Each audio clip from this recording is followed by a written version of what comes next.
전 세계가 대한민국을 오해하고 있었습니다. 그리고 그 오해는 단 하루 만에 전설이 되었습니다. 그날 누군가는 경악했고, 누군가는 부러워했고, 누군가는 두려워했습니다. 하지만 단 한 나라는 조용히 웃고 있었죠. 그 나라가 바로 대한민국이었습니다. 이건 단순한 기술 이야기가 아닙니다. 돈으로 살 수 없는 것, 시간으로도 따라잡을 수 없는 것, 그리고 누구도 흉내낼 수 없는 것에 대한 이야기입니다. 그날 이후 유럽은 공식적으로 전략 재편에 돌입했고, 미국은 백악관 회의에서 한국을 다시 정의해야 한다는 말이 나왔습니다. 일본은 입을 닫았고, 중국은 뒷문을 두드리기 시작했습니다. 그 누구도 예상하지 못했던 변화, 그리고 지금도 세계 언론이 감히 다루지 못하는 한 나라의 거대한 반전 드라마. 그런데 왜 아무도 이 사실을 모르고 있을까? 누군가는 의도적으로 감추고 싶었고, 누군가는 절대 알려지고 싶지 않았으며, 누군가는 영원히 묻혀버리길 바랐던 이야기. 하지만 지금 당신은 그 진실을 마주하게 됩니다. 이야기를 시작하기 전에 구독과 좋아요와 함께 여러분들이 어디서 영상을 보고 계신지 댓글로 적어주세요. 반갑게 인사하고 싶어요. 구독과 좋아요 그리고 댓글 작성은 모두 무료입니다. 지금부터 사연이 시작됩니다. 안녕하세요. 저는 미국 오리건주 포틀랜드에 거주 중인 노먼 피터슨이라고 합니다. 올해 42이 되었고 현재는 유튜브에서 군사기술 관련 콘텐츠를 제작하며 생계를 이어가고 있습니다. 직업이라고 하기는 조금 민망하지만 그래도 제가 운영하는 채널은 지금까지 구독자 수가 약 50만 명 정도 될 만큼 나름대로 미국 내에서는 꽤 알려진 편입니다.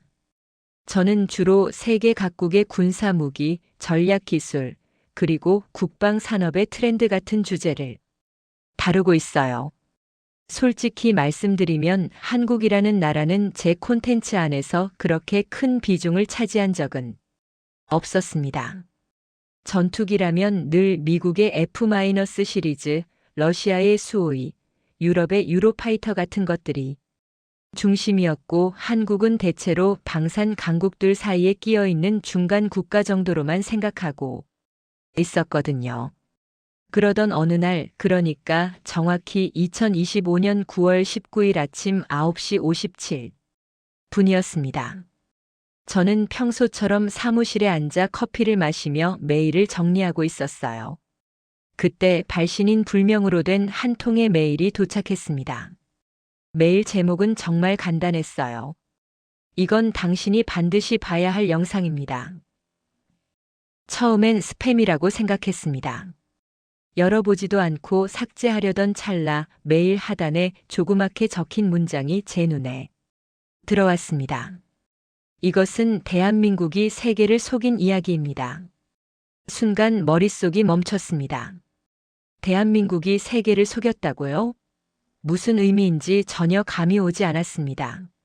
마우스를 움직여 영상 파일을 클릭했습니다. 파일은 다운로드가 아닌 스트리밍 형식으로 열렸고 아무런 설명도 없이 영상만이 조용히 흘러가기 시작했습니다. 처음에는 그냥 비행기 조립 장면이었습니다. 어디서 많이 본 듯한 공장 내부 조립 라인, 기체의 날개, 조종석 부품들. 특별할 것도 없는 모습이었죠. 그런데 장면이 전환되며 등장한 기체는 분명히 제가 지금까지 본 적 없는 형태였습니다. 익숙한 스텔스 구조와는 다른 실루엣, 상상 이상으로 날렵하면서도 완전히 새로운 느낌의 디자인이었어요. 그 순간 화면 하단에 뜬 문구 하나가 제 심장을 움켜쥐듯 붙잡았습니다. KF-25 블랙 피닉스, 대한민국 국방과학연구소 비공개 개발 영상. 저는 숨을 들이켰습니다. 그 이름 KF-25. 분명히 이전에 한국이 자체 개발 중이라고 알려진 차세대 전투기 이름이 KF-22였는데 이건 그보다 더 진화된 형태였습니다. 그것도 공식 발표도 없었던 완전한 비공개 프로젝트의 흔적이었죠. 영상을 다 본 후에도 저는 몇 분간 꼼짝하지 못했습니다. 손끝이 떨렸습니다. 이건 단순한 신기술 영상이 아니었습니다. 제가 그동안 믿어왔던 국제 군사 기술의 서열, 그 질서 자체를 뒤흔들 만한 내용이었거든요. 사무실은 고요했고 머릿속은 복잡했습니다. 과연 이 영상을 만든 사람은 누구일까? 왜 저에게 이런 걸 보낸 걸까? 그리고 이걸 내가 영상으로 다뤄도 되는 걸까? 수많은 생각이 오갔습니다. 하지만 그보다 더 크게 제 머릿속에 맴돌던 질문은 단 하나였습니다. 어떻게 한국이 이런 걸 만들 수 있었을까? 그 질문 하나가 저를 대한민국으로 향하게 만들었습니다. 영상 파일을 본 후 저는 잠을 이룰 수 없었습니다. 머릿속이 어지러웠고 몇 번이고 반복해서 영상을 돌려봤습니다. 처음에는 믿지 못했습니다. 편집된 가짜일 거라고 생각했죠. 요즘 기술이면 얼마든지 실제처럼 보이게 만들 수 있으니까요. 하지만 이상했습니다. 그 영상엔 인위적인 냄새가 없었습니다. 촬영 각도, 움직임, 소리의 밀도, 그리고 무엇보다 등장하는 사람들의 표정이 너무나 진지했어요. 연기가 아니었습니다. 그날 저녁 저는 한국국방과학연구소에 직접 메일을 보냈습니다. 진위 여부를 확인하고 싶다고, 혹시 인터뷰가 가능하다면 요청하고 싶다고 말이죠. 물론 공식적인 답장은 돌아오지 않았습니다. 오히려 더 이상하게 느껴졌습니다. 만약 영상이 거짓이라면 바로 해명했을 겁니다. 그런데 침묵이 이어졌어요. 그건 곧 사실일 수 있다는 뜻이었습니다. 며칠을 고민했습니다. 지인들에게 조언도 구했죠. 함께 일하는 채널 팀원 제이콥은 무모하다고 말했습니다. 노먼 한국이라고. 그냥 영상 하나 보고 비행기를 타겠다고. 그게 말이 돼? 그는 그렇게 말하면서도 저보다 먼저 노트북을 열고 비행기 표를 알아보기 시작했어요. 사실 저도 망설였습니다. 제 채널은 그렇게 큰 제작비가 들어가는 콘텐츠는 아니었고 장기 해외 촬영은 거의 처음이었거든요. 하지만 이상하리만치 마음이 끌렸습니다. 마치 어디선가 오래전부터 이 일을 하게 되어 있었다는 듯한 기분이 들었어요. 그리고 마침내 2025년 10월 5일 오전 9시 15분 저는 인천행 직항 비행기에 몸을 실었습니다. 비행기 안에서 창밖을 바라보며 제 자신에게 계속 물었습니다. 정말로 가는 거야, 한국에? 정말로 그 영상이 진짜라고 믿는 거야? 제게도 확신은 없었습니다. 그저 알고 싶었습니다. 어떻게 그런 기술을 한국이 만들었는지, 왜 아무도 그걸 말하지 않는 건지, 그리고 그 영상이 말하려던 진짜 메시지가 무엇이었는지를요. 인천국제공항에 도착한 시각은 다음 날 오후 4시 55분. 공항의 내부는 깔끔하고 조용했습니다. 미국의 공항과는 확연히 달랐어요. 가장 먼저 놀란 건 속도였습니다. 입국 심사도 수암을 찾는 것도 그 모든 과정이 너무 빠르고 질서정연했거든요. 그리고 사람들이 너무 친절했습니다. 어서 오세요. 짐 찾는 곳은 저쪽입니다. 심지어 제가 방향을 헤매고 있을 때 한 청년이 먼저 다가와 도와주기까지 했습니다. 익숙하지 않은 친절이었습니다. 처음엔 경계심이 앞섰습니다. 하지만 그건 불필요한 생각이었어요. 이곳은 제가 알던 미국과는 전혀 다른 질서와 따뜻함이 흐르는 곳이었습니다. 공항 밖으로 나와 공기 한 모금을 들이켰습니다. 맑고 선선했습니다. 뭔가 복잡하고 큰 도시일 거라 생각했는데 이상하게 마음이 편해졌습니다. 그리고 문득 스스로에게 이렇게 말했습니다. 그래, 잘 왔어. 뭔지는 몰라도 뭔가 큰 걸 알게 될 것 같아. 숙소는 홍대 인근의 작은 게스트하우스로 정했습니다. 공항에서 공항철도를 타고 이동했는데 솔직히 좀 놀랐습니다. 미국에선 상상하기 어려운 정돈된 분위기와 조용한 승객들, 그리고 아무도 쓰레기를 버리지 않는 깨끗한 내부. 전동차 안에서 말없이 창밖을 바라보는 사람들 사이에 앉아 있으니 문득 내가 너무 시끄러운 사람이 된 것 같은 기분이 들었습니다. 그날 밤 숙소에 도착한 후엔 바로 노트북을 펼쳐 다시 영상을 분석했습니다. 프레임 하나하나를 멈추고 확대해보며 단서를 찾으려 했죠.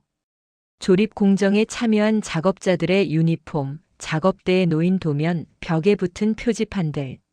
모든 것을 세밀하게 살폈지만 영상은 철저하게 편집되어 있었고 아무런 위치 정보도 남겨져 있지 않았습니다. 하지만 한 장면, 잠깐 스쳐 지나가는 장면에서 한 글자가 눈에 들어왔습니다. 대전이라는 글자였습니다. 도면 파일에 적혀 있던 아주 작은 주소의 일부였죠. 순간 등골이 서늘해졌습니다. 영상은 대한민국 국방과학연구소 명의로 시작됐지만 그게 단순한 설정인지 실제인지는 알 수 없었습니다. 그런데 대전이라는 지명이 보였다는 건 누군가 무심코 혹은 의도적으로 실수를 했다는 의미일지도 모릅니다. 다음 날 저는 바로 KTX를 타고 대전으로 향했습니다. 기차역에서 내리니 완전히 다른 분위기였습니다. 서울이 세련되고 바쁜 도시였다면 대전은 훨씬 차분하고 묵직한 느낌이었어요. 이곳에 정말 그 영상의 진실이 숨겨져 있는 걸까요? 대전역 근처의 조그만 식당에서 점심을 먹으며 인터넷 검색을 시작했습니다. 국방과학연구소 KF-25, 블랙피닉스 등 다양한 키워드를 조합했지만 놀랍게도 아무것도 나오지 않았습니다. 아니, 오히려 너무 깨끗했습니다. 너무나 없는 정보들. 마치 누군가가 치워놓은 것처럼요. 그런데 우연히 들어간 한국 국방 전문 블로그 하나에서 저는 흥미로운 글을 발견했습니다. 글의 제목은 이랬습니다. 누가 KF-21을 끝까지 밀어붙였나. 블로그 글에는 공식적으로 공개되지 않은 회의 내용, 내부 인사의 발언, 그리고 다음 모델에 대한 움직임이 언급되어 있었고 그중 한 문장이 제 눈을 사로잡았습니다. 차세대 자율조종 전투기의 프로토타입이 모처에서 시험 비행을 준비 중이라는 말이 들린다. 이건 확신이었습니다. 영상 속 내용은 단순한 상상도 시제품 영상이 아니었습니다. 실제 개발이 진행 중이라는 뜻이었고 지금 이 순간에도 어딘가에서 비밀스럽게 움직이고 있다는 신호였습니다. 그날 밤 저는 처음으로 두려움을 느꼈습니다. 이 이야기를 끝까지 쫓는다는 것은 단순한 취재를 넘어서 누군가의 이해관계를 건드릴 수 있다는 뜻이었거든요. 하지만 한편으론 더는 멈출 수 없었습니다. 이미 저는 너무 깊이 들어와 버렸으니까요. 다음 날 아침 저는 대전의 한 카페에서 커피 한 잔을 앞에 두고 앉아 있었습니다. 어젯밤 블로그 글을 확인하고 난 뒤로 마음이 가라앉지 않았습니다. 단순히 영상 하나를 보고 움직였던 처음과는 달리 이젠 제 눈앞에 그 진실이 정말 존재할 수 있다는 확신이 점점 선명해지고 있었거든요.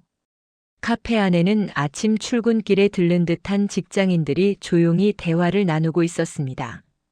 그 모습이 어딘지 모르게 평화롭고 그래서 더 아이러니하게 느껴졌습니다. 이 평온한 도시 어딘가에 지금 이 순간에도 전 세계를 뒤흔들 기술이 숨겨져 있다는 생각 때문이었죠. 저는 노트북을 열고 다시 블로그를 뒤졌습니다. 그 글을 쓴 사람은 매그넘 K라는 필명이었고 이전에 작성한 글들을 살펴보니 군사기술에 대해 꽤 전문적인 식견을 갖춘 인물이라는 느낌이 들었습니다. 그중 몇몇 글에는 댓글로 현업에 계신가요? 라는 질문이 달려 있었고 그에 대한 답변은 늘 그런 건 밝히지 않습니다. 로 통일되어 있었습니다. 그러다 발견한 한 문장. 지금은 아무도 말하지 않지만 10년 후엔 모든 매체가 다루게 될 겁니다. 그때가 되면 너무 늦었을지도 모르죠. 이건 누군가의 신념이 담긴 글이었습니다. 그리고 그런 사람이라면 어쩌면 제 질문에도 귀를 기울여 줄 수도 있겠다고 생각했습니다. 저는 그 블로그에 비밀 댓글을 남겼습니다. 당신이 알고 있는 KF-25 블랙 피닉스에 대한 정보를 알고 싶습니다. 저는 미국에서 온 민간 연구자이며 진심으로 이 기술에 감동받았습니다.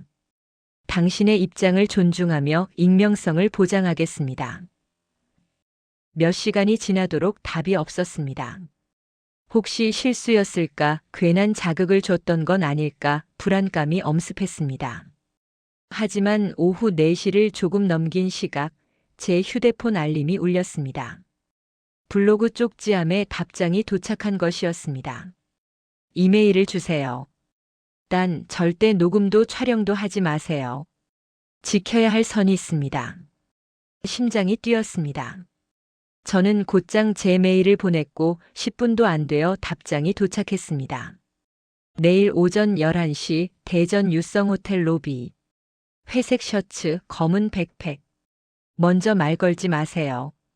그 메시지를 보고 저는 당황했습니다. 이건 마치 첩보 영화의 한 장면 같았기 때문입니다. 하지만 그와 동시에 직감했습니다. 이 사람 진짜다. 그날 밤 저는 잠을 거의 이루지 못했습니다. 머릿속엔 온갖 상상이 맴돌았습니다. 혹시 함정일까, 감시당하고 있는 건 아닐까, 이런 정보가 공개되면 위험해질 수도 있지 않을까. 하지만 이상하게도 두렵지는 않았습니다. 오히려 기회였습니다. 제가 정말로 알고 싶었던 것, 그리고 세상이 몰랐던 것을 마주할 기회. 다음 날 아침 저는 유성호텔 근처 카페에 먼저 도착해 커피를 한 잔 마셨습니다. 시간은 느리게 흘렀고 손목 시계가 11시를 가리키던 순간 저는 조용히 자리에서 일어났습니다. 그리고 그 사람이 나타났습니다. 말없이 로비를 지나쳐 카페 쪽으로 향했고 저도 조심스럽게 따라갔습니다. 그의 이름은 조민기였습니다. 조민기 씨는 회색 셔츠에 검은 백팩, 그리고 말이 없는 사람이었습니다. 저를 보자 고개를 한번 끄덕였고 그걸로 인사가 끝이었습니다. 저는 그를 따라 유성호텔 옆 조용한 카페로 이동했습니다. 카페 안은 조용했고 조민기 씨는 가장 안쪽 창가 자리에 자리를 잡았습니다. 말씀하시죠. 왜 오셨는지. 처음 들은 그의 목소리는 생각보다 낮고 단단했습니다. 저는 미국에서 군사 기술을 주제로 유튜브 채널을 운영하고 있는 노먼 피터슨이라고 합니다. 며칠 전 누군가가 제게 한국의 전투기 관련 영상을 보내왔습니다. 처음엔 믿지 않았습니다. 하지만 도저히 가짜라고는 생각되지 않았습니다. 조민기 씨는 제 말을 조용히 듣고만 있었습니다. 고개도 끄덕이지 않았고 어떤 감정 표현도 없었죠. 그 영상이 진짜입니까? 잠시 정적이 흘렀습니다. 그는 커피를 한 모금 마신 뒤에야 입을 열었습니다. 당신은 왜 그게 궁금하죠? 그 질문이 되려 제 숨을 멎게 만들었습니다. 왜 궁금한가? 그 단순한 질문에 저는 쉽게 대답할 수 없었습니다. 그저 그것이 진짜라면 이건 반드시 세상에 알려져야 한다는 막연한 책임감 같은 것이 있었던 거죠. 세상은 늘 강대국의 기술에만 관심을 가집니다. 하지만 제가 본 영상 속 기술은 미국도 유럽도 가진 적 없는 방식이었습니다. 저는 진심으로 감탄했고 동시에 그걸 왜 아무도 모르는지 의문이 생겼습니다. 그제야 조민기 씨는 조용히 고개를 끄덕였습니다. 좋습니다. 그 영상 진짜입니다. 그리고 당신이 본 건 겨우 일부에 불과합니다. 심장이 뛰었습니다. 진짜였다. 그 한마디가 제 안에서 얼마나 큰 파장을 일으켰는지 표현할 길이 없었습니다. 하지만 알아두세요. 이 프로젝트는 단순한 전투기 개발이 아닙니다. 대한민국이라는 나라 전체가 걸린 싸움입니다. 그는 그 말과 함께 노트북을 꺼내 하나의 파일을 열어 보여주었습니다. 그 안엔 제가 본 영상보다 더 선명하고 더 완성도 높은 설계도와 실험 데이터, 그리고 인공지능 알고리즘의 분석 과정이 담겨 있었습니다. 우리는 지금 자율조종 전투기의 시대를 준비 중입니다. 조종사가 없는 전투기, 인간보다 빠르고 정확하게 판단하는 기체. 그리고 그 중심에 한국이 있습니다. 저는 말이 나오지 않았습니다. 그의 목소리, 말투, 눈빛. 어느 하나 허투루 느껴지지 않았고 오히려 너무나 당연하게 들렸습니다. 그런데 왜 아무도 이 사실을 알지 못합니까? 그는 조용히 창밖을 바라보다가 이렇게 말했습니다. 말해도 믿지 않거든요. 그리고 누군가는 절대 이 이야기가 세상에 나가는 걸 원치 않으니까요. 카페 안은 고요했고 제 안에서는 무언가가 터지고 있었습니다. 지금까지 제가 가졌던 한국에 대한 인식, 그 모든 것이 조각나고 다시 재구성되고 있었습니다. 이건 단순한 기술력이 아니었습니다. 한 나라가 가진 집념과 절박함, 그리고 꿈이었습니다. 카페에서의 대화는 3시간 넘게 이어졌습니다.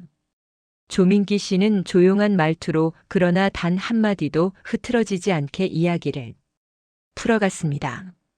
그는 대한민국 공군 출신으로 지금은 민간 연구소에서 첨단 방산 프로젝트에 외부 자문으로 일하고 있다고 했습니다.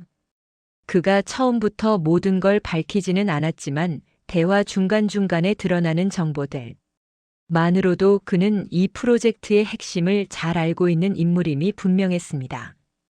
당신은 왜 이걸 이렇게 깊게 알고 계신 겁니까? 제 질문에 조민기 씨는 쓴웃음을 지었습니다. 제가 군에 있을 때 12번 이상 해외 기술 이전을 시도했습니다. 미국, 유럽, 이스라엘, 심지어 캐나다까지. 하지만 돌아온 대답은 늘 같았죠. 기술 이전은 불가합니다. 이건 국가 핵심 전략 무기라서 공유가 불가능합니다. 결국 우리는 선택받지 못한 나라였습니다. 그는 한참 동안 침묵했습니다. 그런데 그 침묵이 불편하지 않았습니다. 오히려 어떤 무게감이 느껴졌습니다.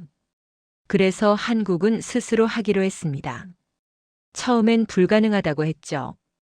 우리가 무슨 미국이냐, 우리가 어떻게 첨단 전투기를 만드냐. 비웃는 사람들도 많았어요. 하지만 그때 우리 안에 있었던 감정은 딱 하나였습니다. 우리는 더 이상 거절당하고 싶지 않다. 그 말에 저는 가슴이 먹먹해졌습니다. 당신은 미국 사람이니까 잘 아시겠죠. 세계는 기술로 서열이 나뉘는 사회입니다. 특히 군사기술은 더합니다. 우리가 아무리 열심히 살아도 안 된다는 딱지 하나면 문 앞에서 막히는 현실. 그걸 너무 오래 겪었어요. 그는 눈을 내리깔고 조용히 말했습니다. 그래서 시작했습니다. 진짜 국산 전투기. 아무에게도 의존하지 않고 누구에게도 허락받지 않고 스스로 만드는 전투기. 그제야 저는 이해할 수 있었습니다. 단순히 하나의 기술을 만들려는 프로젝트가 아니었던 겁니다. 이건 대한민국이라는 나라가 스스로를 증명하려는 싸움이었습니다. 그런데 왜 이토록 조용히 진행된 겁니까? 이 정도의 성과라면 전 세계에 알려야 하는 거 아닌가요? 조민기 씨는 고개를 천천히 저었습니다. 처음엔 언론도 있었고 홍보도 있었습니다. 하지만 생각보다 사람들의 반응은 미지근했죠. 뉴스보다 연예인 기사에 더 관심이 가는 세상에서 전투기 얘기를 누가 들으려고 하겠어요. 그래서 이젠 말하지 않습니다. 우리는 그저 묵묵히 만들고 날립니다. 세상이 알든 말든 우리는 끝까지 갑니다. 그는 마지막으로 이렇게 덧붙였습니다. 그리고 가끔 당신처럼 정말로 진심을 가진 외국인이 이걸 알아줄 때가 있어요. 그게 우리에겐 큰 힘이 됩니다. 그 말이 제게는 너무 낯설었습니다. 미국에서 누군가가 기술을 만들어도 그것이 존경의 대상이 되지는 않거든요. 하지만 한국은 달랐습니다. 여기선 기술이 자부심이었고 그걸 지켜낸 사람들이 조용한 영웅이었습니다. 그날 저녁 숙소로 돌아오는 길. 도시의 불빛이 반짝이는 대전 시내를 보며 저는 생각했습니다. 이건 영상 하나로 끝낼 수 있는 이야기가 아니다. 조민기 씨는 말이 적은 사람이었습니다. 말보다 직접 보여주는 쪽을 더 선호했죠. 대화가 끝난 다음 날 그는 저를 조용히 부르더니 작은 명함 하나를 내밀었습니다. 이곳에서 당신이 보고 싶었던 것 들을 수 있을 겁니다. 명함에는 KDSI 시스템즈 대전 본사 방문자 출입 신청서라고 적혀 있었습니다. 국방과학연구소와 직접 연결된 방산 기업 중 하나였습니다. 처음엔 깜짝 놀랐습니다. 제가 그런 곳을 들어갈 수 있을 거라고는 상상도 하지 못했거든요. 정식 출입은 안 됩니다. 제가 아는 후배가 시설 견학용 영상 촬영을 준비 중인데 그 틈을 타면 내부를 일부 볼 수 있을 거예요. 단 촬영은 안 됩니다. 기록도 안 되고 질문도 제한적입니다. 그는 단호했지만 동시에 저를 믿고 있다는 눈빛이었습니다. 저는 고개를 끄덕였고 그렇게 다음 날 오전 9시 저는 대전 외곽에 있는 방산업체의 연구동 앞에 서게 되었습니다. 보안 게이트를 지나 입장할 때 제 심장은 요동쳤습니다. 이런 곳에 발을 들이게 될 줄은 꿈에도 몰랐으니까요. 회색 벽면, 강철로 된 문, 칩으로 작동하는 보안 태그. 그 내부는 외부에서 상상하던 연구소와는 완전히 달랐습니다. 단지 기계가 가득한 공간이 아니었습니다. 그곳엔 사람들이 있었습니다. 땀에 젖은 작업복, 모니터를 보며 끊임없이 계산을 입력하는 연구원들, 그리고 조용히 지나가는 관리자들의 눈빛. 모두가 무언가 큰 것을 만들어내고 있다는 사명감을 갖고 있었습니다. 저는 안내를 받아 한쪽 벽면 전체가 유리로 되어 있는 회의실에 앉게 되었습니다. 바로 옆 조립실에서는 검은색 도료로 칠해진 곡면 패널이 조립되고 있었고, 그건 제가 영상에서 봤던 그 블랙 피닉스의 일부분이었습니다. 저게 진짜였군요. 입 밖으로 새어나온 말이었습니다. 순간 옆에 앉아있던 한국인 여성 연구원이 조용히 웃었습니다. 영상으로 보셨나 봐요? 예, 며칠 전 누군가 제게 보내왔습니다.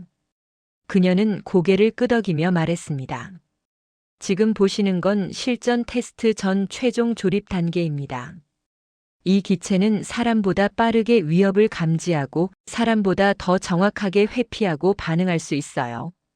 우리는 그걸 믿고 이걸 만듭니다. 기계가 아니라 생존의 확률을 높이는 방법이니까요. 그 말을 들으면서 저는 깨달았습니다.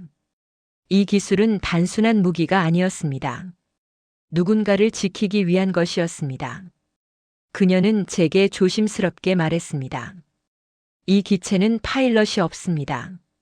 조종사는 더 이상 목숨 걸고 하늘을 날지 않아도 되죠. 이건 우리 형제들, 아들들, 남편들을 집으로 무사히 돌려보내기 위한 기술입니다. 사람을 죽이기 위한 무기가 아니라 사람을 살리기 위한 기술이에요. 그녀의 말에 저는 아무 말도 할 수 없었습니다. 그 순간 미국에서 군사기술을 상품처럼 다뤘던 제 과거 영상들이 떠올랐고 저도 모르게 고개를 숙이게 되었습니다. 이곳의 기술은 자랑이 아니라 책임이었습니다. 그래서 더 조용했고 그래서 더 깊었습니다. 그날 밤 저는 숙소에 돌아와 노트북을 켰지만 아무것도 쓰지 못했습니다. 단어들이 머릿속에서 흘러나오지 않았습니다. 이건 단순한 콘텐츠가 될 수 없다는 걸 이제 알았습니다. 연구소 방문 이후 제 안에 뭔가가 완전히 바뀌기 시작했습니다. 단순한 호기심으로 시작한 여행이었는데 이제는 이 모든 걸 기록하지 않으면 안 되는 일처럼 느껴졌습니다. 하지만 한편으로는 알 수 없는 무게가 가슴을 짓눌렀습니다. 이야기가 너무 크고 너무 조용해서 감히 내가 다룰 수 있는 문제인가 하는 의문이 들었습니다. 그럴수록 저는 더 많이 듣고 싶었습니다. 그래서 저는 방향을 조금 바꾸기로 했습니다. 기술 중심의 접근을 잠시 멈추고 이 전투기 개발을 지지하거나 참여한 사람들의 이야기를 듣기로 했습니다. 처음 만난 사람은 제가 머물던 게스트하우스 직원 이은지 씨였습니다. 조심스레 제가 보고 들은 것에 대해 말을 꺼내자 그녀는 뜻밖의 반응을 보였습니다. 아, 블랙피닉스요? 저희 오빠도 관련 업체에서 일해요. 주로 부품 조립하는 회사인데 밤샘 작업이 잦아서 요즘은 거의 집에도 못 와요. 엄마가 걱정하셔서요. 그녀는 무심하게 말했지만 그 말 속에 가족의 자랑과 안쓰러움이 동시에 섞여 있었습니다. 저도 오빠 처음엔 그냥 회사 다닌다고만 생각했어요. 근데 어느 날 오빠가 그랬어요. 은지야, 내가 하는 일은 그냥 기계 만드는 일이 아니야. 누군가의 목숨을 지켜주는 장비를 만든다는 마음으로 일해. 그 말 듣고는 저도 좀 달라졌어요. 이은지 씨의 이야기를 듣고 저는 강한 울림을 느꼈습니다. 그저 무기 기술자로만 생각했던 사람들이 실제로는 수많은 가족의 마음으로 일하고 있다는 사실이 가슴 깊이 와닿았던 겁니다. 그 다음은 서울의 한 대학원에서 항공공학을 전공 중인 대학원생 김주원 씨를 만났습니다. 그는 학교 실험실에서 자율비행 시뮬레이션을 연구하고 있었는데 자신이 만든 알고리즘 일부가 실제 방산 시스템에 반영되었다고 말했습니다. 정확히 말하면 개발 중인 알고리즘 중 일부가 참고용으로 쓰였다고 들었어요. 처음엔 몰랐는데 나중에 조교님이 비밀스럽게 알려주더라고요. 진짜 그날 집 가면서 울었어요. 울었다고요? 네. 말도 안 되지만 제가 만든 코딩 몇 줄이 누군가의 생명을 지킬 수 있다고 생각하니까 이건 단순한 연구가 아니더라고요. 저 처음으로 제 전공이 누군가에게 도움이 될 수 있다는 걸 느꼈어요. 그 말은 제게도 처음이었습니다. 기술과 감정이 이토록 가까이 있다는 걸 저는 미국에 있을 때 한 번도 느껴본 적이 없었습니다. 마지막으로 찾은 곳은 대전 외곽의 작은 기계 가공 업체였습니다. 소규모 부품을 정밀하게 가공하는 회사였는데 그곳의 대표는 70이 넘은 박정태 사장님이었습니다. 우린 기술력은 딸려요. 대기업들처럼 장비도 없고 인력도 부족하고. 근데 마리오 그 전투기 사업에 우리 부품이 들어간다니까 나도 사람들한테 어깨 좀 펴고 살게 됐지. 그는 웃으며 말했지만 그 눈빛은 자랑과 책임이 가득했습니다. 나라에서 우리 같은 작은 회사까지 불러주는 게 어딨어요. 그 전투기? 우리나라 이름 걸고 처음으로 날리는 거라며? 그거 내가 손본 부품도 들어갔어. 내 손으로 만들어진 게 하늘을 날아다닌다고 생각하면 죽기 전에 참 잘 살았다는 생각이 들어. 그 말을 들으며 저는 또다시 말문이 막혔습니다. 이 기술은 수많은 조민기 같은 전문가들 뿐 아니라 이렇게 평범한 시민들, 가족들, 연구자들, 장인들의 손끝에서 완성되고 있었습니다. 그리고 그 사실은 미국에서 기술을 산업으로만 다루던 제 사고방식 전체를 흔들어 놓았습니다. 한국이라는 나라가 만들고 있던 건 단순한 전투기 한 대가 아니라 국가의 의지 그 자체였습니다. 서울로 돌아온 뒤에도 제 마음속엔 대전에서 들은 수많은 이야기들이 남아 있었습니다. 사람들의 눈빛, 손끝, 말투 하나하나가 깊은 울림으로 남아 있었죠. 그 덕분인지 며칠 동안은 서울이라는 도시를 전보다 따뜻하게 느낄 수 있었습니다. 거리를 걷는 사람들의 표정, 지하철의 조용한 질서, 편의점에서조차 들리는 감사합니다라는 말이 다르게 들렸어요. 그날은 저녁 6시쯤 강남역 인근에서 인터뷰 일정이 끝나고 혼자 늦은 저녁을 먹기로 했습니다. 지인에게 추천받은 전통 한식당이 있었고 평소엔 예약 없이는 못 들어간다고 해서 기대를 많이 하고 갔죠. 조용한 입구, 고풍스러운 인테리어, 한복을 입은 직원들. 이야, 이게 진짜 한국의 전통이구나 감탄하면서 들어갔습니다. 그런데 식당에 들어선 지 채 5분도 되지 않아 그동안 한국에 대해 쌓아왔던 따뜻한 감정이 무너지는 듯한 경험을 하게 됐습니다. 입구에서 저를 맞이한 중년의 여성 직원은 처음엔 웃으며 인사를 건넸습니다. 하지만 제 발음이 어눌한 한국어로 혼자 식사하러 왔습니다라고 말하자 그녀의 표정이 살짝 변했습니다. 외국분이세요? 네, 미국에서 왔습니다. 혼자 예약했는데요. 그녀는 미묘하게 어색한 웃음을 지으며 말했습니다. 아, 그런데 저희는 혼자 오신 분은 받기가 좀 애매해서요. 이쪽은 다 다인석이라. 그러고는 자리를 안내하지 않고 뒤로 돌아서더군요. 분명 테이블엔 여유가 있어 보였고 제가 예약했다는 사실도 확인해 줬는데 말입니다. 잠시 후 다른 직원이 와서 죄송하다는 말만 되풀이했습니다. 이유는 설명하지 않았습니다. 제게는 아무런 잘못이 없었지만 저는 그곳에서 환영받지 못하는 손님이었습니다. 그 순간 수많은 감정이 몰려왔습니다. 분명 그동안 한국은 너무나 따뜻한 나라였습니다. 사람들도 친절했고 기술은 경이로웠습니다.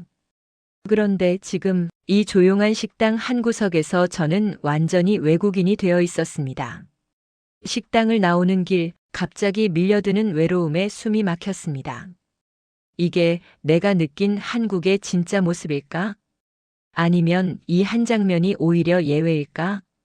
나는 외국인입니다. 그리고 어쩌면 지금 이 나라가 만들고 있는 기술도 내 나라가 아닌 곳의 것이죠. 이 감정은 단순한 실망이 아니라 혼란이었습니다. 존경이라는 감정으로 가득 차 있던 마음이 처음으로 상처를 받았고 그 상처는 작지만 날카로웠습니다. 다음 날 아침 저는 이 경험을 조민기 씨에게 이야기했습니다. 그는 제 말을 조용히 듣고 나서 잠시 침묵했습니다. 그리고는 천천히 입을 열었습니다. 그런 경험 죄송합니다. 그런데요.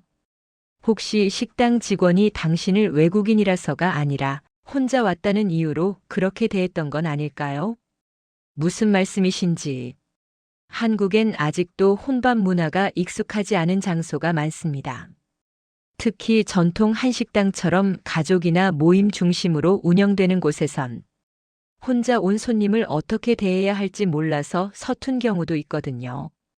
그 말을 듣는 순간 어제 그 장면이 다시 떠올랐습니다.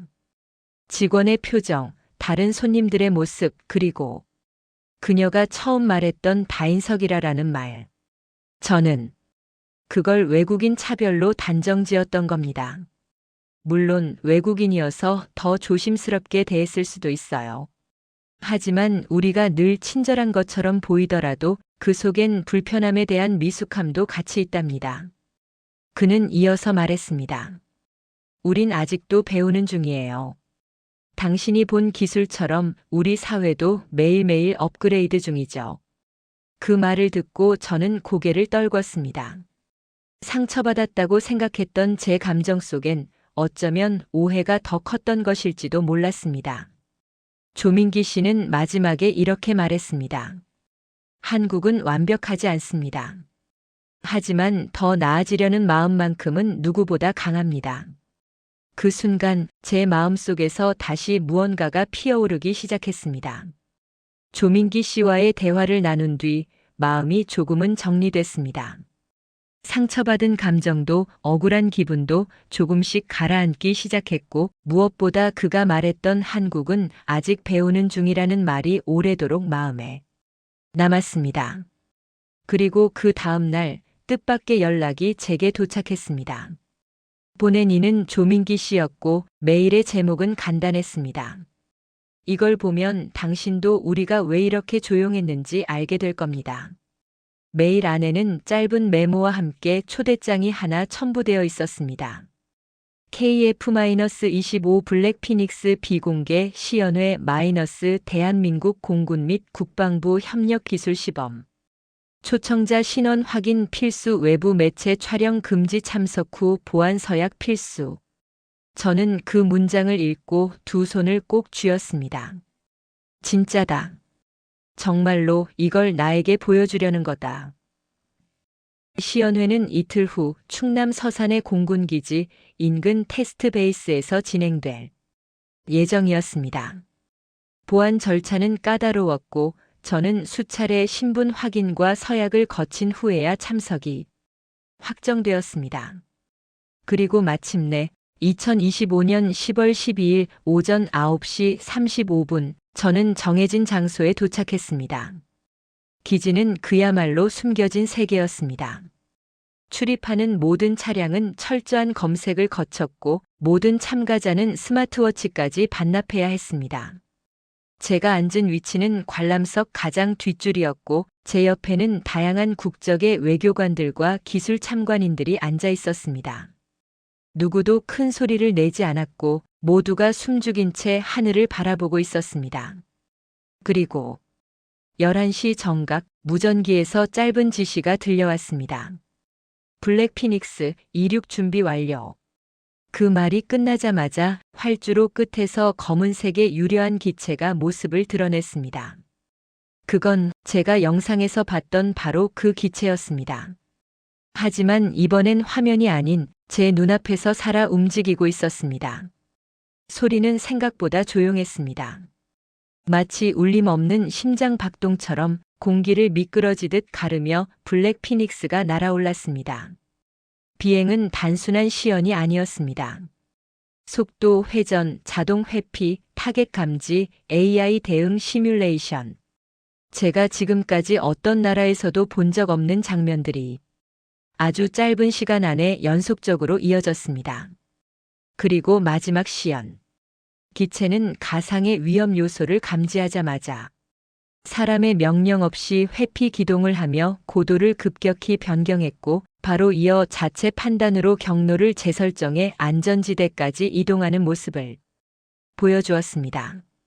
그걸 본 순간 제 눈가에 뜨거운 무언가가 고였습니다. 이건 단순한 기계가 아닙니다. 이건 누군가를 지키기 위한 살아있는 결심입니다. 기체가 착륙하자 참석자들 사이에 묘한 정적이 흘렀습니다. 누구도 박수를 치지 않았지만 모두의 표정엔 충격과 경외가 섞여 있었습니다. 그날의 시연은 단 한 줄의 설명도 없이 끝났습니다. 그 어떤 자화자찬도 없었고 언론도 초청되지 않았습니다. 하지만 저는 알 수 있었습니다. 이들은 누군가에게 자랑하기 위해 이걸 만든 게 아니라 스스로를 지키기 위해 이걸 만든 거라는 걸. 돌아오는 차 안에서 저는 멍하니 창밖을 바라봤습니다. 한없이 낮게 깔린 구름 사이, 아까 그 블랙 피닉스가 날아갔던 하늘이 조용히 열려 있었습니다. 저 하늘 위에 이 나라의 자존심이 떠 있었습니다. 시연을 마치고 돌아온 다음 날, 저는 종로 인근에 있는 조용한 카페에서 멍하니 창밖만 바라보고 있었습니다. 블랙 피닉스의 비행은 제 머릿속에서 지워지지 않았습니다. 단순히 잘 날았다는 수준의 감탄이 아니었습니다. 그건 이 나라가 가진 절대 포기하지 않는 힘이 실체화된 것이었죠. 그런데 그날 오후 또 한 통의 메일이 도착했습니다. 보낸 이는 제 채널의 오래된 구독자 중 한 명인 잭 로웰이라는 사람으로 현재 영국 런던에서 기자로 활동 중이었습니다. 노먼, 너 한국에서 지금 무슨 일 보고 있는 거야? 영국 국방성에서 이상한 보고서가 돌고 있어. 비공식 문건인데 블랙색 도료, 무인 전투기, 회피 기동, 이거 다 너 말했던 그 영상이랑 거의 일치하잖아. 순간 온몸에 소름이 돋았습니다.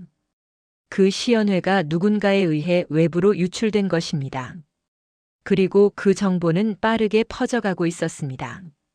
당황한 저는 조민기 씨에게 바로 연락을 했습니다. 그는 평소처럼 차분한 목소리로 말했습니다. 예상했던 일이에요.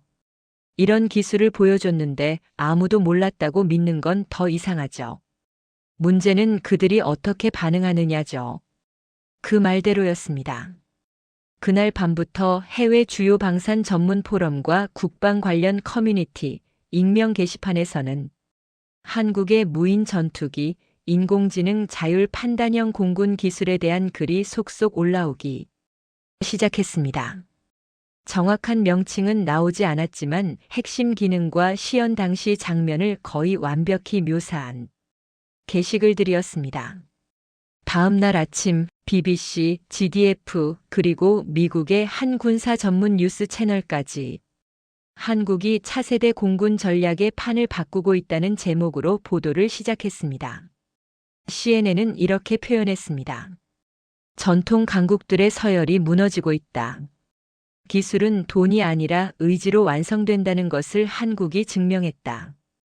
그리고 미국 국방부는 공식 브리핑에서 기자의 질문에 이렇게 답했습니다. 그 내용은 확인해 줄 수 없습니다. 하지만 우리는 한국의 방산 기술 발전을 예의주시하고 있습니다. 이 짧은 문장은 사실상 인정과 경계심이 섞인 첫 공식 반응이었습니다. 하지만 그에 반해 한국 정부는 아무 말도 하지 않았습니다. 국방부는 물론 청와대 외교부까지도 그 어떤 논평이나 해명 없이 침묵을 유지했습니다. 조민기 씨는 이 상황을 이렇게 표현했습니다. 우린 말이 아닌 기술로 이야기합니다. 누가 먼저 떠들든 결국 중요한 건 하늘 위에서 누가 날고 있느냐입니다. 그 말에 저는 고개를 끄덕일 수밖에 없었습니다. 이제는 세계가 조용히 한국을 쳐다보고 있었습니다. 질문은 하나였습니다. 한국은 어디까지 올라가려는가? 그리고 저는 그 물음에 답을 찾기 위해 이 이야기를 끝까지 따라가기로 결심했습니다. 공식 시연 이후 저는 한국에 머무는 시간을 조금 더 연장하기로 했습니다. 사실 원래 일정은 이미 다 끝났고 영상 제작용 자료도 충분히 확보된 상태였지만 마음속 어딘가에서 계속 무언가가 걸렸습니다. 이걸로 끝인가? 아니었습니다. 전투기는 날았지만 그 안에 담긴 사람들의 마음은 아직 다 듣지 못한 것 같았어요. 그때 조민기 씨가 제게 마지막으로 한 사람을 소개해 줬습니다. 정병호 박사. 대한민국 공군 정비사 출신으로 퇴역 후 국방과학연구소에 들어가 블랙 피닉스 초기 모델 설계팀에서 근무했던 인물이었습니다. 지금은 은퇴를 앞두고 있었고 조용히 가족과 함께 강원도 원주에 내려가 살고 있다고 했습니다. 박사님은 인터뷰에 응하지 않으실 수도 있습니다. 그분은 늘 말보다 행동으로 보여주신 분이니까요. 하지만 저는 마지막 퍼즐을 맞추듯 그분을 꼭 만나야겠다고 생각했습니다. 2025년 10월 15일 저는 원주의 한 작은 마을에 도착했습니다. 소박한 단층집 앞마당엔 감나무가 몇 그루 자라고 있었고 그 아래서 한 노신사가 묵묵히 낙엽을 쓸고 있었습니다. 혹시 정병호 박사님 되십니까? 그는 빗자루를 멈추고 저를 바라보았습니다. 그 눈빛엔 경계심도 놀람도 없이 그저 조용한 인내가 담겨 있었습니다. 미국에서 왔다면서요. 조민기한테 얘기 들었습니다. 들어오시죠. 그는 저를 마루 위에 앉게 하고 따뜻한 대추차 한 잔을 내왔습니다. 말이 많지는 않았지만 한마디 한마디에 담긴 무게가 달랐습니다. 블랙 피닉스 잘 봤습니까? 네. 말로 표현하기 어려울 만큼 감동적이었습니다. 그는 천천히 고개를 끄덕였습니다. 우리는 처음부터 그걸 만들려고 했던 게 아닙니다. 그게 무슨 말씀이신지요? 우리는 그저 의존하지 않기 위해 시작했어요. 한국은 늘 남의 기술에 기대야 했고 늘 누군가의 허락을 받아야 했습니다. 하지만 그게 우리 아이들에게 그대로 물려지면 안 된다고 생각했어요. 그 말은 아주 단순했지만 제 가슴을 먹먹하게 했습니다. 12명으로 시작했습니다. 지하 사무실, 낡은 컴퓨터, 오래된 설계도. 하루에 30번은 실패했고 40번은 조롱받았습니다. 그렇지만 그 12명은 늘 같은 말을 했습니다. 이건 우리 후손에게 빚을 남기지 않기 위한 일이다. 그는 방 안에서 오래된 도면 하나를 꺼내왔습니다. 노랗게 빛바랜 종이 위엔 지금의 블랙 피닉스와는 전혀 다른 형태의 비행체가 그려져 있었습니다. 이건 초창기 설계도입니다. 완성도도 낮고 지금 보면 웃을지도 몰라요. 하지만 이걸 만들던 시절이 나는 가장 뜨겁게 살았던 시기였습니다. 저는 조심스럽게 설계도를 바라봤습니다. 그건 낡은 종이 한 장이 아니었습니다. 그건 한국이라는 나라가 스스로의 미래를 그려넣은 청사진이었습니다. 정병호 박사는 마지막에 이렇게 말했습니다. 나는 이 기술이 우리 아이들의 안전을 지켜주길 바랍니다. 무기가 아니라 방패가 되길, 두려움이 아니라 희망이 되길.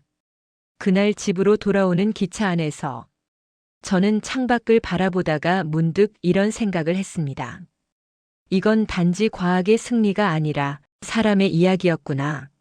서울역 플랫폼에 들어선 순간 익숙한 기차 소리가 들려왔습니다. 기차가 들어오는 소리, 사람들의 분주한 발걸음, 어디론가 향하는 눈빛들 속에서 저는 아주 짧은 멈춤을 가졌습니다. 한국에서 보낸 시간은 길지 않았습니다. 겨우 보름 남짓. 하지만 그 시간 속에 담긴 이야기들은 그 어떤 뉴스보다, 그 어떤 논문보다 더 진실되고 묵직했습니다. 그동안 제 영상들은 대부분 정보였고 사람들은 제게 기술적인 분석을 기대했습니다. 하지만 이번만큼은 제 자신이 가장 많은 것을 배운 여정이었습니다. 정병호 박사와의 인터뷰는 그 자체로도 제 인생의 전환점이었지만 그날 밤 제가 마지막으로 들은 말이 제 마음속에 오래도록 남아 있었습니다. 기술은 결국 도구일 뿐이에요. 그걸 어떻게 만들고 어디에 쓰느냐가 사람의 품격을 결정하죠. 그 말은 마치 한국이라는 나라 전체에 대한 이야기처럼 느껴졌습니다. 기술로 앞서려 하기보다 그 기술에 마음을 담으려는 나라. 강해지기 위해서라기보다 지키기 위해 노력하는 나라. 그렇게 복잡한 목적도 거창한 이상도 없이 그저 다음 세대에 더 나은 나라를 물려주고 싶은 마음 하나로 하늘 위를 향해 만든 그 검은 전투기. 블랙 피닉스. 이제 그 이름을 들으면 단순한 무기의 이름이 아니라 한국이라는 나라의 상징처럼 느껴질 것 같았습니다. 기차에 올라타고 자리에 앉았을 때 제 옆엔 한 중년 남성이 앉았습니다. 그는 정장을 입고 있었고 작은 서류 가방을 들고 있었습니다. 문득 그가 제게 물었습니다. 어디서 오셨어요? 저는 조용히 웃으며 대답했습니다. 대한민국이라는 나라에서 정말로 중요한 걸 배우고 돌아가는 길입니다. 그는 고개를 끄덕이며 창밖을 바라봤고 기차는 조용히 움직이기 시작했습니다. 미국으로 돌아온 첫날, 저는 방 안에 앉아 노트북을 바라보고 있었습니다. 늘상 하던 일이었죠. 이야기를 구성하고 자료를 정리하고 목소리를 녹음하고 자막을 입히는 작업까지. 하지만 이번만큼은 손이 떨어지지 않았습니다. 어디서부터 어떻게 말해야 하지? 한국에서의 기록은 많았습니다. 인터뷰, 현장 메모, 개인 일기, 녹음 파일, 그리고 그 시연 장면이 제 눈에 각인된 수많은 이미지들. 하지만 그것들을 영상 콘텐츠로 바꾼다는 게 왠지 모르게 가벼운 일처럼 느껴졌습니다. 그것은 단순한 기술 분석도 아니었고 화려한 프레젠테이션으로도 담을 수 없는 사람들의 이야기였기 때문입니다. 조민기, 이은지, 김주원, 박정태 사장님, 정병호 박사. 그리고 수많은 얼굴 없는 연구원들과 조립자들.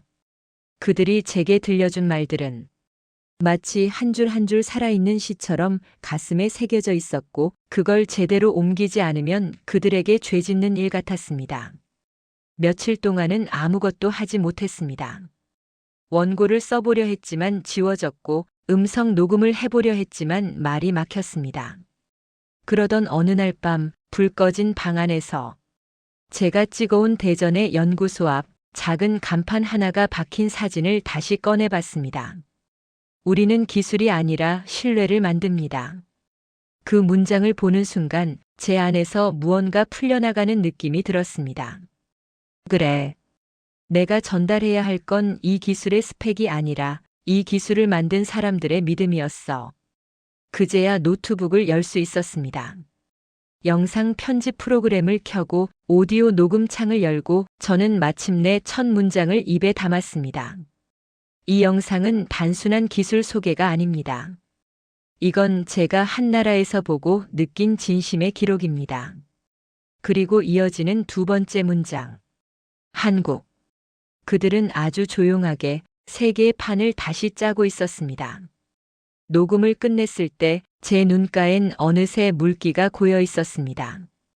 이건 단순한 영상이 아니라 제가 사랑하게 된 나라에 바치는 작은 헌사였습니다.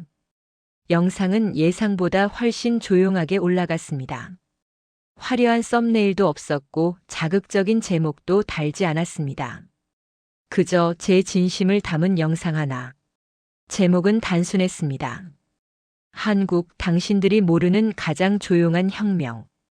처음에는 반응이 미미했습니다. 첫날 조회수는 2만 건을 넘지 않았고 댓글도 많지 않았습니다. 그러나 둘째 날 오후부터 이상한 흐름이 보이기 시작했습니다. 이 영상 울면서 봤습니다. 대한민국이라는 나라를 다시 보게 되었습니다. 기술력 뒤에 이런 철학이 있을 줄은 몰랐네요. 이건 단순한 다큐가 아니라 한 편의 시 같습니다. 어떤 댓글은 유럽에서, 어떤 댓글은 중동에서, 심지어 아프리카, 남미의 시청자들까지 각자의 언어로 저마다의 감정으로 이 이야기를 받아들였습니다. 한국이 전투기를 만든 이유는 전쟁이 아니라 평화를 지키기 위해서였다는 말에 눈물이 났습니다. 이 문장은 한 독일 시청자가 남긴 댓글이었는데 읽는 순간 저는 눈을 감고 고개를 숙였습니다. 정확히 그 말이 정병호 박사가 제게 들려줬던 마지막 문장이었기 때문입니다. 그 이후 영상은 빠르게 퍼졌습니다. 열흘 만에 100만 뷰, 보름 만에 300만 뷰를 돌파했고 CNN 인터내셔널에서는 저에게 인터뷰 요청이 들어왔습니다. 왜 이 영상을 만들게 되었습니까? 라는 질문에 저는 한참을 생각하다가 조용히 이렇게 대답했습니다. 한국이라는 나라는 제가 알고 있던 것보다 훨씬 크고 따뜻한 나라였습니다. 그들이 만든 기술보다 그 기술을 만든 사람들의 철학이 세상을 더 좋은 방향으로 이끌 수 있다는 걸 알게 됐어요. 이후 각국의 방산 포럼, 국제기술 컨퍼런스 등에서도 이 영상을 언급하며 이야기라는 프레임이 기술의 이미지를 바꿀 수 있다는 주제로 논의가 오갔습니다. 저는 그 모든 걸 조용히 바라보았습니다. 댓글을 읽고 이메일을 확인하고 멀리 있는 조민기 씨와 이은지 씨, 김주원 씨에게도 감사의 메시지를 보냈습니다. 당신들의 이야기 덕분에 세상이 조금 더 따뜻해졌습니다. 그리고 문득 이런 생각이 들었습니다. 이야기를 전한다는 건 그저 정보를 전달하는 게 아니라 그들의 삶을 대신 증명해주는 일이구나. 그날 밤 제 채널 커뮤니티에 짧은 글을 올렸습니다. 이 이야기는 끝났지만 저는 앞으로 더 많은 조용한 진실을 찾아다닐 겁니다. 그 첫 번째 이름은 대한민국입니다. 이야기가 세상에 퍼진 후 많은 이들이 제게 물었습니다. 당신은 그 나라에서 무엇을 봤습니까? 처음엔 쉽게 대답하지 못했습니다. 너무 많은 걸 보았고 너무 깊게 느꼈으니까요. 하지만 시간이 지나면서 하나의 문장으로 답을 정리하게 되었습니다. 저는 조용히 싸우는 사람들을 봤습니다. 대한민국. 이 나라는 소리 없이 변화를 만들었고 자랑하지 않아도 누구보다 자부심을 지녔으며 작은 것 하나에도 온 마음을 담아 움직이는 나라였습니다. 그들의 기술은 자랑이 아니었습니다. 책임이었고 사랑이었고 때로는 눈물이었습니다. 시연 현장에서 박수 대신 조용히 감탄하던 그 사람들, 하나의 나사에 자존심을 담았던 장인, 어린 연구원이 처음으로 울면서 자신의 전공의 의미를 느꼈던 순간, 그리고 모든 시작을 만들어낸 12명의 이름 없는 설계자들. 그들은 누구에게도 말하지 않았고 세상의 주목을 원하지도 않았습니다. 그저 그들이 지켜야 할 것들을 위해 묵묵히 묵직하게 하늘을 향해 비행체를 띄웠을 뿐입니다. 그 기체의 이름이 블랙 피닉스였다는 건 어쩌면 우연이 아니었는지도 모르겠습니다. 검은 불사조. 제 속에서 다시 태어나 더 강한 날개로 날아오르는 상징. 그건 단지 전투기의 이름이 아니라 한국이라는 나라의 정신 자체였던 겁니다. 영상을 올린 지 2달이 지난 지금도 전 세계 곳곳에서 메일이 도착합니다. 나도 내 나라의 블랙 피닉스 같은 이야기를 만들고 싶다. 우리도 자존심을 기술에 담아야겠다는 생각이 들었다. 그 말들을 읽을 때마다 저는 혼자 조용히 고개를 끄덕입니다. 한국은 세계를 향해 거창한 말을 하지 않았지만 단 하나의 움직임으로 그 어떤 연설보다 강한 메시지를 남겼습니다. 우리는 작지만 절대 작지 않다. 저는 이제 다시 일상으로 돌아갑니다. 하지만 한국이라는 이름은 제 마음속에 하나의 기준이 되었습니다. 기술을 이야기할 때, 국가를 이야기할 때, 사람을 이야기할 때, 저는 이 이야기를 맨 처음 꺼낼 겁니다. 어느 나라가 조용히 하늘을 향해 비상했는지를. 오늘의 사연은 여기까지입니다. 오늘의 사연이 마음에 드셨다면 1초 밖에 걸리지 않는 좋아요 버튼 한 번만 눌러주세요. 여러분의 클릭 한 번이 영상 제작을 하는 저에게 가장 큰 힘이 된답니다. 다음에 더 좋은 영상으로 여러분을 찾아오겠습니다. 끝까지 시청해 주셔서 감사합니다.